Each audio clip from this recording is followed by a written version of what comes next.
caries. Et donc tout de suite, nous accueillons notre invité pour le dossier du jour. C'est le docteur Noémie Schussenberg, elle est chirurgien dentiste dans les Hauts-de-Seine. 15h, 16h. Sans rendez-vous sur Europe 1. Bonjour.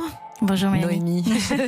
Un peu difficile votre nom à prononcer, je dois l'avouer. Noémie Schussenberg, c'est comme ça. Oui, je le dis bien, très bien.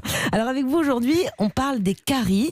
D'abord peut-être quand même nous expliquer, nous donner une petite définition. Une carie, finalement, physiologiquement parlant, c'est quoi ? Alors la carie, pour dire les gros mots pour commencer, c'est la déminéralisation des tissus durs qui est due à la fermentation acide des sucres par les bactéries. Tissus durs, là, juste c'est voilà, quoi quand même ? En gros, ça veut dire que quand on a trop de bactéries qui sont appelées cariogènes et trop de sucre en bouche, on finit par avoir des trous dans les dents. Voilà, on va faire simple. C'est simple comme ça, des trous dans les dents. Des trous dans les dents. Là, on comprend bien, effectivement. Voilà. Les caries, on peut en avoir vraiment sur toutes les dents ? Parce que moi, j'ai l'impression que c'est quand même plus souvent sur les molaires. J'en ai pas eu beaucoup, j'ai dû en avoir 2 dans ma vie, mais c'était les dents du fond. On peut avoir des dents cariées devant, les incisives, par exemple ? Bien sûr, on peut avoir des caries sur toutes les dents, devant, les dents de devant, les dents de derrière, les dents de lait ou dents temporaires et les dents permanentes.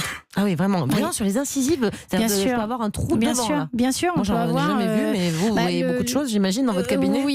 Après, comme la carie est quand même une maladie qui est multifactorielle, pour avoir des caries sur les dents de devant, il faut vraiment avoir une présence de plaques importante. Ou alors, par exemple, la population qui est très à risque pour les caries, c'est les pâtissiers, par exemple. Parce que les vapeurs de sucre sont les vapeurs de sucre nous causent des caries. Parce qu'ils mangent plus de sucre. Non, alors ils en mangent, aussi, mais le problème, c'est les vapeurs de sucre. Ah ouais, ça peut causer, juste en respirant par le nez, ça va dans la bouche. Ouais, les pâtissiers sont une population assez compliquée à gérer par un dentiste. Et chez eux, vous avez déjà vu des caries devant ? Ah oui, bien sûr, c'est compliqué.